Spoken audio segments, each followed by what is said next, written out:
Bismillahirrahmanirrahim. A. Penerapan akhlak dalam toharoh. Toharah atau bersuci tidak selalu berhubungan dengan sah dan batal menurut hukum fikih, melainkan juga menyangkut akhlak atau etika. Oleh sebab itu, Al-Ghazali membagi toharoh menjadi 4 tingkatan, yaitu yang pertama, menyucikan diri dari hadas atau najis. Kedua, menyucikan diri dari dosa. Ketiga, menyucikan hati dari akhlak tercela. Keempat, menyucikan inti hati atau al-sir dari selain Allah Subhanahu wa Ta'ala. Akhlak toharoh mencerminkan kepedulian Islam yang sangat tinggi terhadap aspek kesucian dan kebersihan. Lebih dari itu, Islam menyeru kepada umatnya agar memaksimalkan setiap aktivitas rutin sebagai lahan amal soleh. Berikut ini terkait kategori toharah, yaitu A. Akhlak bersuci dari hadas dan najis. B. Akhlak wudu dan mandi. C. Akhlak dalam kebersihan universal. B. Penerapan akhlak dalam sholat. Sholat termasuk dalam kategori ibadah mahdah atau khusus. Oleh karena itu, dalam melakukannya mengikuti petunjuk agama dengan referensi sumber-sumber suci, yaitu Al-Quran dan As-Sunnah, tanpa sedikit pun hak bagi seseorang menciptakan sendiri cara dan pola mengerjakannya. Justru satu kreasi, penambahan, atau inovasi dalam bidang ibadah dalam pengertian khusus akan tergolong sebagai penyimpangan keagamaan.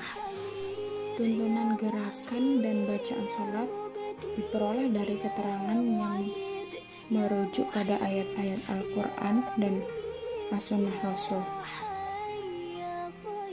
Akhlak dalam sholat. Dalam konteks beribadah, khususnya sholat, sangat berhubungan dengan pendidikan dan akhlak. Dalam mendirikan sholat dibutuhkan kesabaran. Kesabaran adalah pintu masuk kepada rumah akhlak. Sebagaimana yang dijelaskan dalam Quran surat Al-Ankabut ayat 45, yang artinya, bacalah apa yang telah diwahyukan kepadamu, yaitu Alkitab atau Al-Quran, dan dirikanlah sholat. Sesungguhnya sholat itu mencegah dari perbuatan-perbuatan keji dan mungkar, dan sesungguhnya mengingat Allah adalah lebih besar keutamaannya dari ibadat-ibadat yang lain, dan Allah mengetahui apa yang kamu kerjakan. Allah Subhanahu wa Ta'ala menghubungkan perkataan yang baik dengan sholat. Orang yang mendirikan sholat sebenarnya berikrar pada dirinya sendiri bahwa ia akan berkata baik kepada manusia, bukan saja sesama mukmin, namun juga kepada orang non-mukmin.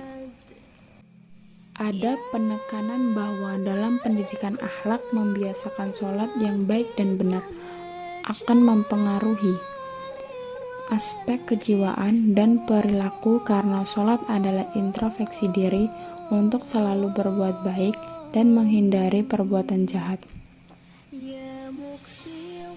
Oleh karena itu, sejak Adam, leluhur manusia, hadir di bumi ini, manusia tidak pernah berhenti diperintahkan untuk selalu sholat kepada Allah Subhanahu wa Ta'ala. Dari masa ke masa, manusia selalu diperintahkan untuk melaksanakan sholat. Intinya agar berbuat baik. Sholat juga dapat mengurangi kecemasan. Dalam gerakan sholat terdapat unsur relaksasi otot.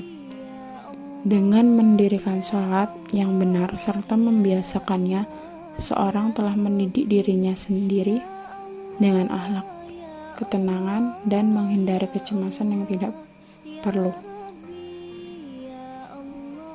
Kecemasan merupakan penyakit abadi manusia. Manusia bisa melakukan segala hal karena kecemasan tersebut, seperti cemas karena miskin sehingga ia korupsi dan lain sebagainya. Orang yang berakhlak buruk adalah orang yang tidak sehat jiwa. Untuk itu, mendidik anak menegakkan sholat yang baik dan benar secara berulang-ulang sesuai dengan tuntunan agama, wajib maupun sunnah, pada dasarnya telah mendidik diri dengan akhlak. Ketika seseorang secara empiris rajin sholat namun masih tetap berbuat zalim, berarti sholatnya belum sempurna. Sholat adalah proses, maka ia harus terus menyempurnakan baik gerakan maupun amalia sholatnya. Oleh karena itu, sholat harus dikerjakan dengan baik dan benar. Karena sholat sangat berguna untuk akhlak setiap muslim. C. Penerapan akhlak dalam zakat. Zakat merupakan salah satu ibadah pokok yang hukumnya wajib dan termasuk salah satu dari rukun Islam. Manfaat dari Allah menyariatkan zakat, yaitu zakat sebagai alat mensucikan diri, yang sering ditemukan dalam Al-Quran dengan arti membersihkan. Seperti dalam Quran Surat An-Nur ayat 21 yang artinya, hai orang-orang yang beriman, janganlah kamu mengikuti langkah-langkah syaitan. Barang siapa yang mengikuti langkah-langkah syaitan, maka sesungguhnya syaitan itu menyuruh mengerjakan perbuatan yang keji dan yang mungkar. Sekiranya tidaklah karena karunia Allah dan rahmatnya kepada kamu sekalian, niscaya tidak seorang pun dari kamu bersih dari perbuatan-perbuatan keji dan mungkar itu selama-lamanya. Tetapi Allah membersihkan siapa yang dikehendakinya, dan Allah Maha mendengar lagi Maha mengetahui. Akhlak dalam zakat. Mengeluarkan zakat dapat menghilangkan penyakit pelit dan mengembangkan semangat solidaritas. Zakat merupakan bentuk penanaman perasaan kasih sayang. Fungsi zakat adalah penguat hubungan antar orang-orang yang saling mengenal serta penyatuan lintas sesama masyarakat. Tujuan zakat tercantum dalam Quran Surat At-Taubah ayat 103 yang artinya, ambillah zakat dari sebagian harta mereka, dengan zakat itu kamu membersihkan dan mensucikan mereka dan berdoalah untuk mereka. Sungguhnya kamu itu menjadi ketentraman jiwa bagi mereka, dan Allah Maha mendengar lagi Maha mengetahui.